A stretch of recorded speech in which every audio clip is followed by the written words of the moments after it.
We welcome the signing of the Philippines ROK Free Trade Agreement today.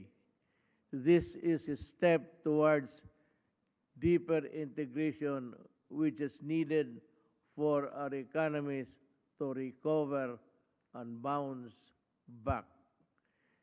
The Philippines supports the upgrade of the new Southern policy, particularly the major initiatives aimed at enhancing people-to-people connectivity, cooperation in the digital content industry through capacity building and co-production can certainly bring other peoples, our peoples, even closer together.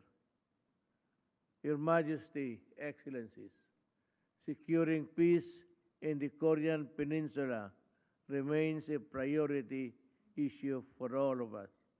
The Philippines reiterate its goal for all parties to continue dialogue and work towards lasting peace and stability in the denuclearized Korean Peninsula.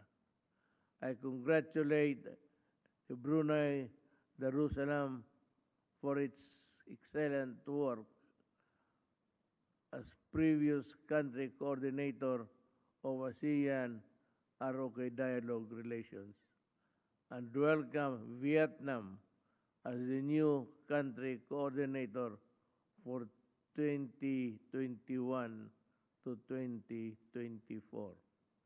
Rest assured, the Philippines' full support for the further strengthening of ASEAN ROK relations.